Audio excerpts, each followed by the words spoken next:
Hello and welcome to the First Right podcast, your weekly dose of conservative news brought to you by Restoration of America. I'm your host, Hayden Ludwig, Research Director for Restoration News. You can find our work at restoration-news.com. Today we're joined by Matt Lohmeier, a lieutenant colonel in the United States Space Force, who was removed from his command by the Biden administration for exposing Marxist infiltration in the military. Matt, thanks for joining us. Happy to be here. Let's get into your background as a fighter pilot for the Air Force and later as an officer in the new Space Force. And tell us what your experience is like. I don't think most people have ever met or heard from anybody in the U.S. Space Force, but also how it led you into a conflict with DEI policies in the military, shall we say. Sure, yeah. I ended up graduating from the Air Force Academy and going off to pilot training in Oklahoma, where I learned to fly a couple of different aircraft, one of which was the T-38s, the fighter trainer, and I stuck around in Oklahoma for 4 years there, both as a student pilot and then for several years as an instructor pilot, teaching folks how to fly that fighter trainer, before I went off to fly the single-seat air-to-air fighter, the F-15C. And after being in the Air Force fighter community for half of my career, what turned out to be about half of my career, I ended up transitioning out of the flying community into what was then the Air Force space community. There wasn't a Space Force at the time that I transitioned into that community, and landed in the space-based missile warning mission of the Air Force space community. And we do missile warning, at least in the units I was in, from space using infrared sensors. And it wasn't until 2019 that under the Trump-Pence administration and by a bipartisan vote of Congress, the new branch of the military, the U.S. Space Force, was created. And all of those missions that had been done up until that point by the U.S. Air Force somewhat seamlessly transitioned into a new branch of the military and were relabeled U.S. Space Force. And so I was shortly thereafter brought into the U.S. Space Force. I became a commander in the Space Force and was placed in charge of those space-based missile warning efforts, where we, that mission, let me just say this briefly, that mission was created during the Cold War to detect primarily intercontinental ballistic missile launches from the Soviet Union that might come over the North Pole. Sure. and threaten U.S. cities. And that mission set has grown. Of course, we have ground-based radar sites that were established early on, later on space-based missile warning architecture up there. And we use both of those things in combination to look, hopefully never see an ICBM launch directed at the United States. We also see space launches and other smaller scale rocket launches. And in fact, the world would be surprised just how many rockets are launched in the world each week, primarily out of Middle Eastern countries, usually headed towards the state of Israel. But that's the But kind these of thing days, I'm not sure we would be surprised, actually.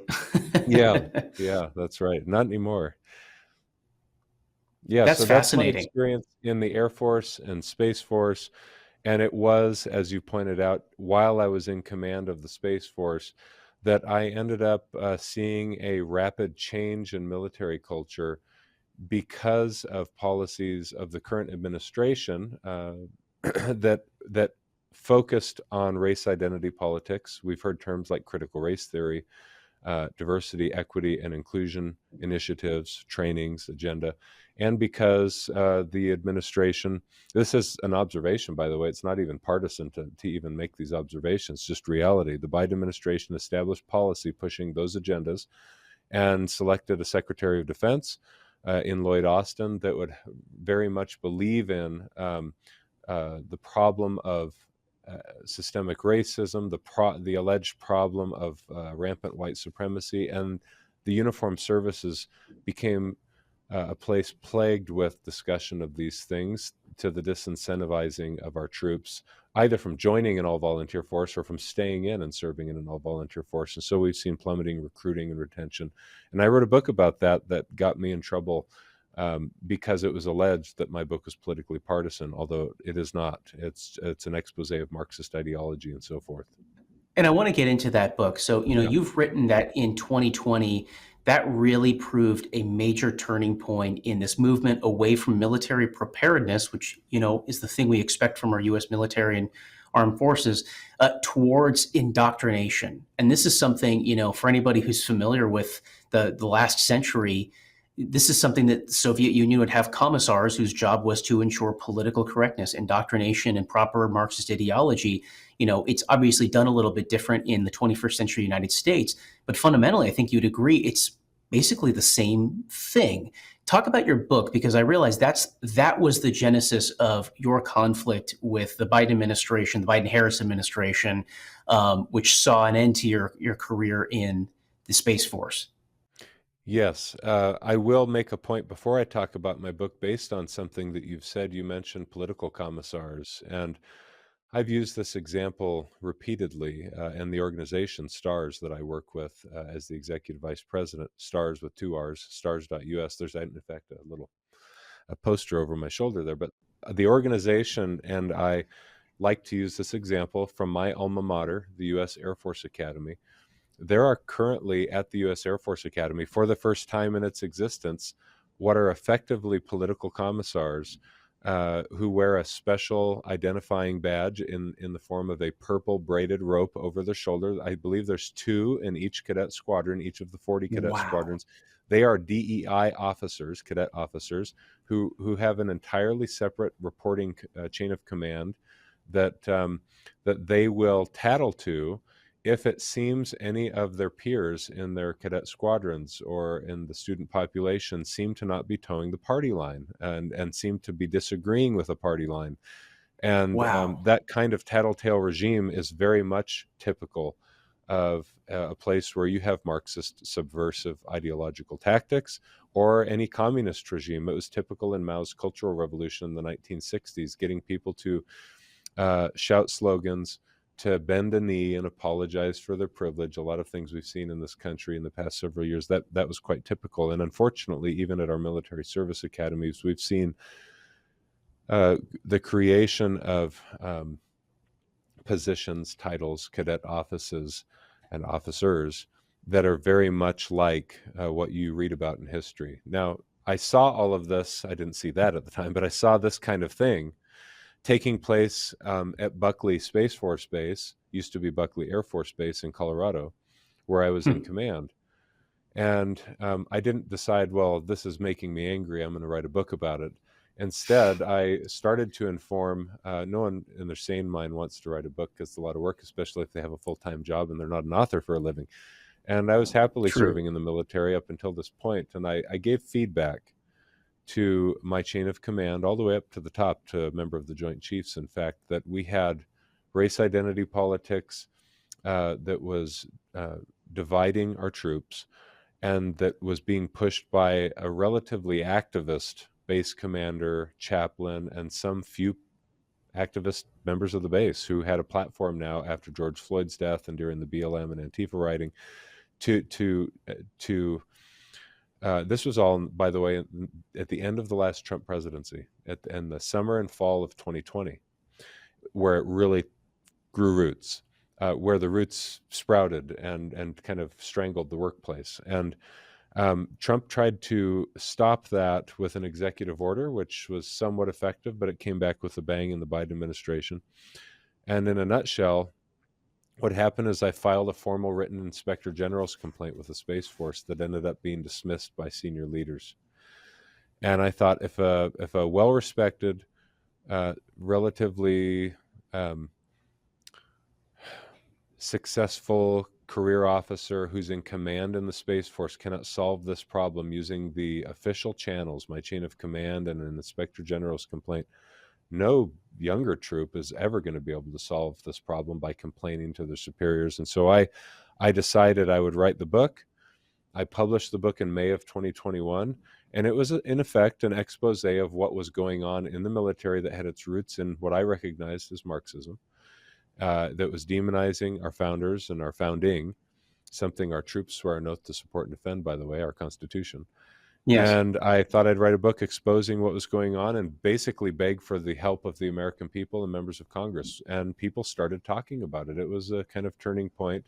And for the months that followed, I watched more and more people starting to speak up, stand up, and some did it well, and all had the best of intentions. Some got in trouble for speaking up in the way they spoke up. There was a Marine lieutenant colonel, in fact, whose courage I respect, even if he did something that got him in a lot of trouble. It was Stu Scheller. And a couple months after my book came out, he was sent to the brig for criticizing our Afghanistan withdrawal. And so people were fed Wow. up with the lack of accountability, what they were seeing from senior military leaders.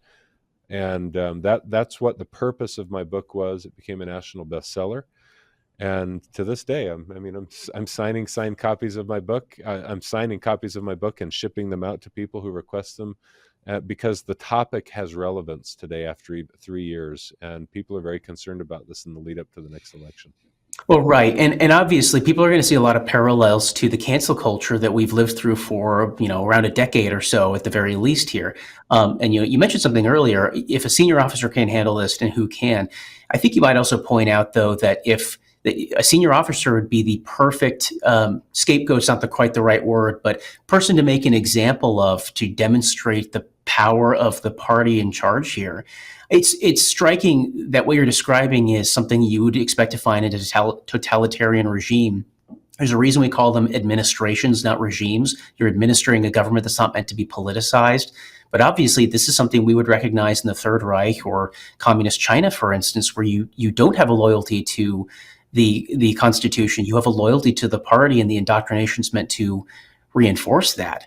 But obviously, that comes at the cost of preparedness for facing the threats in the world. I mean, here we are. I don't think we've ever been closer to World War III, Matt. And is our military even ready for that? Or are they too caught up with chasing down ideological enemies that threaten Biden and Harris? Many of our troops, men and women in uniform, deserve our thanks and respect and could be ready and are ready. But the readiness of the force is suffering because of these policy decisions, as you've mentioned. When your recruiting is suffering and your retention of people is suffering, some people have been held in the service against their will when they've wanted to retire because our numbers are hurting so bad.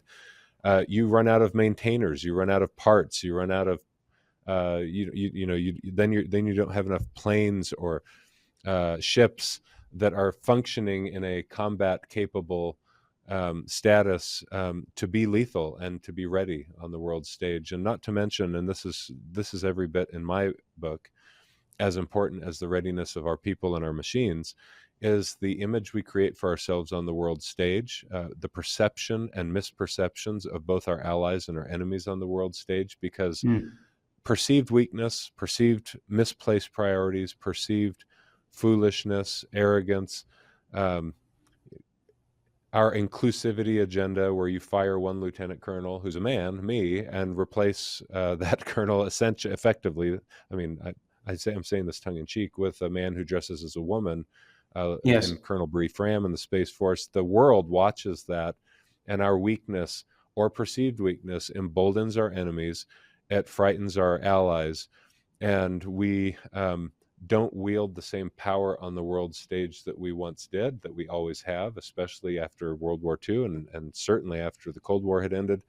And so we've entered a period of instability, in part because of our changed optic on the world stage. I mean, whether someone supported Joe Biden and voted for him or not, there is a present reality that is deeply felt by all of our men and women in military, and it is that they are no longer respected as much on the world stage under the current administration. That's just reality.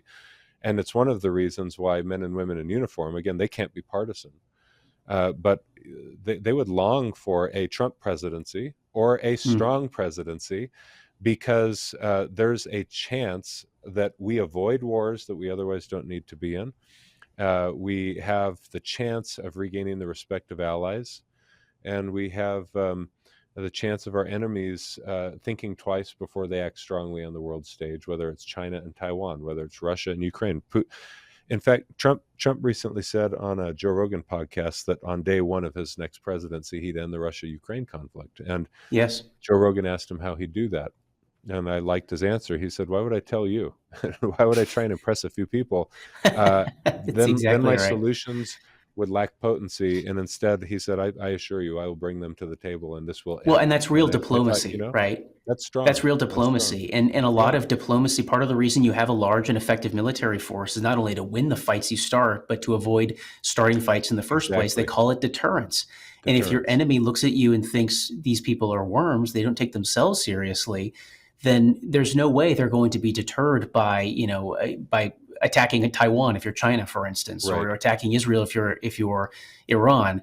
These are serious problems that we've got right here, which actually leads me to the next question here. So let's imagine we're recording this the day before the presidential election. So by the time people watch this, they'll know something we don't know right now. But what can a President Trump administration 2.0 do to restore our military's preparedness? Obviously, cancel these DEI policies, but how much of that can he really do, and how quickly can those new policies take effect? Here's the easy answer. He can, in fact, as the chief executive and commander in chief, very quickly on day one, and he has said that he will on day one, he will issue an executive order that will make it illegal for these DEI trainings to continue in the federal agencies and all the uniformed services. So that is one important first step, and it won't solve the problems of political activism in the military that we've culturally just accepted and grown to accept and get used to over the past 4 years at least. And so in addition to a day one executive order, what needs to happen, and it's why I proposed this recently to President Trump in an unplanned, unscripted, on-stage interaction that he and I had in a town hall in North Carolina. I told him you need some kind of consistent and persistent, dedicated oversight of this issue culturally in the United States military, whether it's a year or a two that a special task force is created. But if I was advising either the commander in chief or the secretary of defense about what you do on day two, then after that executive order has been issued, is that you send out a memorandum to all of the senior military leaders, general officers, flag officers, and senior enlisted leaders, and you ensure that within their commands, in the first 60 days, they've gone through every nook and cranny of their organization and completely eliminated all vestiges of diversity, equity, and inclusion trainings, critical race theory, demonization of the founders, the Constitution. There is that exists, by the way, as surprising as that might be to some people. And then you have those senior leaders sign their name to the dotted line within the 60 days, affirming that all of it has been abolished within their organization, under the penalty of punishment if it's found that they either lied or were wrong about that. And if it pops up 3 months later and there's training materials that are being given under their command, they've got to account for it because they promised that it was gone. This will send a shock wave through the Defense Department. Of course, if they choose to not do that and not to comply, then they can submit their resignation, because That's outstanding. I they're love saying it. that they'd be defying the commander-in-chief's order. And then what you do is you have to actually recall some of the former senior leaders who have now gone off quietly into retirement and have engaged in either unethical or worse, illegal activity or race discrimination in the past 4 years and have gotten off scot-free and are now enjoying their retirement. You bring them back in so that they can be court-martialed and tried. That sounds scary to the civilian. It is scary, but it's not. It's not a charge. It's a trial, and we need to show the American people and those who still wear the uniform of their country that we're serious about reestablishing justice and accountability in the federal agencies. And it's the only way to regain the trust of the American people. This isn't, you're not trying and executing people. You're trying people for illegal, unethical, and immoral. Well, right, exactly. And I think this is true in the culture, even outside the military, where people don't feel like bad guys are held to account anymore. Yes. The two-tier standard of justice that we keep talking about in everything. And frankly, it's not surprising that the military would have a culture that's so infected by this Marxist thinking when you find it in every institution in the rest of the country. They're no different from, higher education, for instance, in that regard. It's going to infest everywhere. But you're right. It starts by showing, here's the standard. We're going to hold everybody equally to account before that standard, and we will not allow people to slip through the cracks on that, as they've been doing in the past. Yeah, that's right. if someone has been fired for criticizing Black Lives Matter movement or DEI, that's the standard, and it's politically partisan to criticize Black Lives Matter movement or DEI, then it is also politically partisan to support the Black Lives Matter movement That's and exactly DEI, right. and the Chief of Staff of the Air Force, who is so adamantly in support. He's now the chairman of the Joint Chiefs. Uh, should be investigated and potentially tried for political activism. Of course, under the current regime, they would never do that because we have a two-tier justice system and standard of accountability. So that kind of thing must be aggressively pursued without. And this is important. Like I've got vested interest in this, having lost my job. For Yes. my criticism of policy, not of my leaders, not of my chain of command, but of policy, and I'm fired for it. And so there's a concern that my wife and I talk about. If you get put in a position of strength, so to speak, to begin to make a positive impact, how do you act in a manner that is in fact just and equal in its truest or purest sense, and without vindictiveness? It's not about getting revenge on somebody. It's about establishing accountability. And you need strong people to do that in a way that isn't vindictive, because that's a terrible precedent to establish as well, because Well, your but Matt, party I isn't think always in office. if you're really pursuing justice, if the thing you're looking for really is just, you can't be vindictive. Right. That's a standard of truth. What I'm hearing you say basically is neutrality can't self-enforce. It needs to be supported actively. It needs to be enforced, and that means punishment needs to be doled out where Yeah. appropriate, where that standard is violated. I think this is a founding principle of this country that we've largely forgotten. And it's the kind of thing that you see, that level of corruption. You see it in third world countries. You see it in Marxist Yes. countries, in dictatorships. And I think part of the reason people are feeling that is because we're slipping into that, and they sense it. Even if they can't put their finger on exactly what's gone on, they sense that this isn't the United States that I remember from my childhood, for instance. Right. I think people would understand that and accept that and encourage that. I think so as well. And as you pointed out, we're at the time of recording here, one day away from election day, and as much as I'd like to, I think it is clear. I shouldn't say that. Here's why. Let me put it this way. I think it's entirely likely that we won't know an outcome tomorrow night, and we might not know an outcome of the election the next night, whatever it looks like the trend is tomorrow during the daytime or the evening. I think that you've got two warring factions, politically speaking, in this country, and one who is currently in control, is in the seat of power, and who is absolutely reluctant to let go of it, and will do everything in their power to retain it. And so with that, unless there's such an overwhelming show of support for President Trump, it's likely that there's going to be a drawn out argument about this for the weeks ahead. And so I suspect that we'll have some tense. I mean, you didn't ask for my prediction here, but I think we're going to have a tense, contentious, at least nerve-wracking few days or weeks ahead of us as we try Yes, I think and that's sort this out, undeniable. unfortunately. Well, Yeah. and what people ought to keep in mind, and this does relate to what you're dealing with in the military, because all of these things run together, is the way culture wars end. And there have been many culture wars in the past, even in this country, the Civil War, the Yes. Revolutionary War. The way culture wars end is with a new consensus. And sometimes elections do that, but usually elections show a new consensus that's been created by people like yourself, people like President Trump, who are exposing the evil and the corruption in our midst, and they're speaking truth, and a lot of times those are people who, are canceled. They're punished for what they do and what they believe in, but they have the courage and conviction to continue persisting through all of that punishment. And I think that we are, whatever happens in the next few days, we are living through one of those periods, and I believe we are closer to that consensus that the left is terrified of. And I would just say this, Yes. I would not want to be on their side right now. Whatever goes on Tuesday, I don't think they're going to be happy in the near future. Yeah, I hope you're right. General Mark Milley, the former chairman of the Joint Chiefs, recently expressed his fear that he might be court-martialed after Trump takes office. And Wow.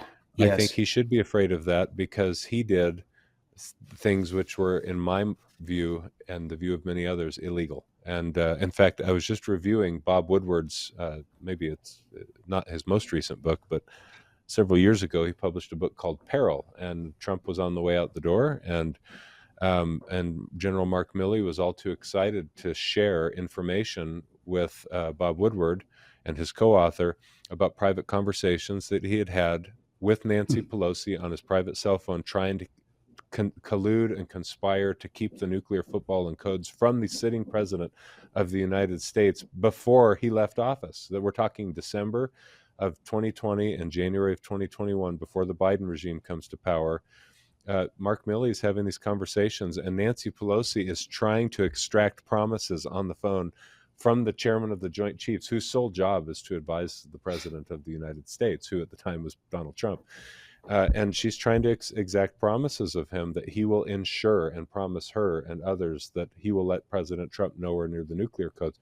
First off, as if President Trump had plans to engage in nuclear war in the lead up to the transition out of office, which is just absurd in and of itself.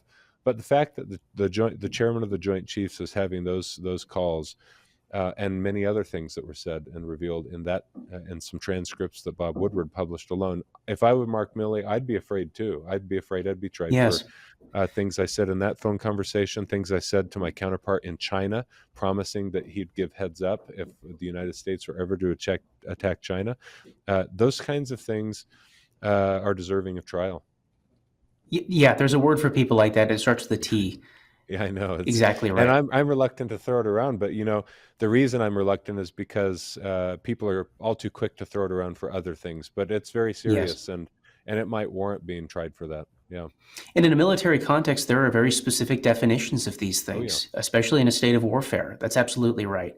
Well, let's shift gears a little bit. So I understand you are involved in a major documentary that's related to all of these things. And, we've talked a little bit offline about but when you're planning to release that, but go ahead and tell the listeners all about it. Yes, for the past year, I've been filming a feature-length documentary. It's about my career and the book Irresistible Revolution that I wrote. And the name of the film is called Against All Enemies. The film is done. It's been done.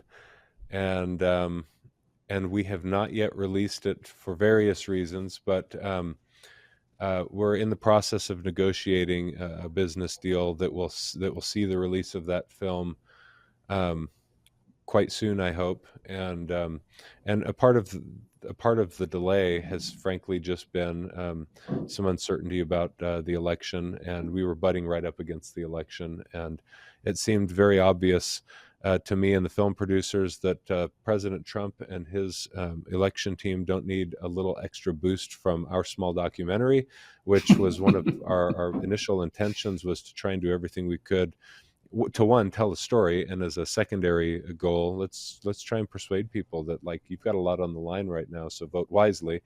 And as we watched all of this, and I met President Trump several weeks ago, new doors opened, as well as some barriers were erected in the release of that film. And so we're trying to carefully navigate the best timing of the release of that, and it should be out here in the weeks ahead. And I'm hoping the country gets to see that, and it's under positive circumstances, and we're turning a page, and there's a new consensus that you've mentioned, because I think there's a lot of good messaging in this film, Against All Enemies. Well, we'll have to have you back on the show to discuss it after it comes out. I'd love that. Well, Matt Lohmeier, thank you so much for your time. Really appreciate it, and Godspeed in the weeks to come. Thank you for having me. And let me thank you folks for tuning in and supporting conservative voices like Matt's, working to expose the truth about the rot spreading through this once great country. Remember that it's only by working together and by praying together that we can restore the United States of America to greatness under Almighty and Sovereign God. I'm Hayden Ludwig. Join us next time as the battle rages on. First Right, a new kind of news summary without the liberal slant.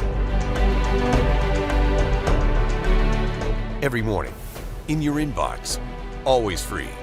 Subscribe by texting First Right to 30161. That's First Right, all caps, one word, to 30161.